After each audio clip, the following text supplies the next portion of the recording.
এ আমার বাংলাদেশি বন্ধু, আমি একটা বিষয় বুঝতে পারতাছি না। তোরা আমাদেরকে হারাইতে পারলে তো খুশি হস কেন? যে জায়গায় আমরা তো গো মুক্তিযুদ্ধের সময় সাহায্য করছি, কত দিকটা কত কি করতেছি, তোরা আঙ্গপতি এত বিদ্বেষটা করস কেন রে? এই আমার দুধের দোয়া অক্লাস ওই না, তোরা তো মুটের দোয়া। এই আমার মুটের দোয়া অক্লাস। গরুর গুমুট খাইয়া কি বুঝলা গেছস কিসের জন্য তোরা আমরা অপছন্দ করি? এই কিসের জন্য রে? আমি তো কোনো কারণই বিচারে পাই না। আরে তোগুলোকে আনলে তোরা খুশি হস, আমরা অন্য কেউ লোকে আনলো তোরা খুশি হস। আমরা যেখানেই বাস খাই সেখানেই তোরা হাহা রিয়েক্ট দেস। আঙ্গু মনটা জ্বলে না রে? তগরে আমরা কত ভালো মনে করি, তোরা আঙ্গুলোকে এই কামগুলো করস, এটা ঠিক হয়?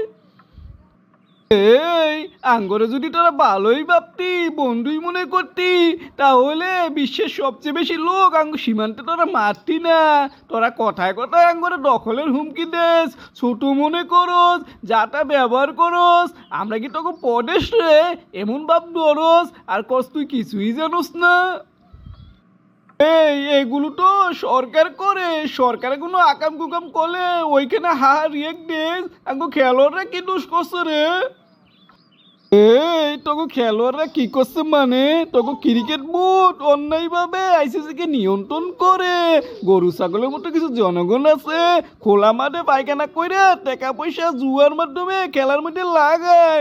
সেই টাকা কিছু হনে আইসিসি কে টাকা জোরে নিয়ন্ত্রণ করস। আর তোকে খেলোয়াড়রা যে অসভ্য। আরে আমরা শুধু না, বিশ্বের কোনো দেশই তোকে খেলোয়াড়কে দেখতে না, তোকে দেশ দেখতে না। তোরা বড় হ। এই বন্ধু, তুই ঠিকই কইছ। এই বিজেপি সরকার আওয়ার পর থেকে যেনই যাই ওইখানেই অপমান লাগে রে।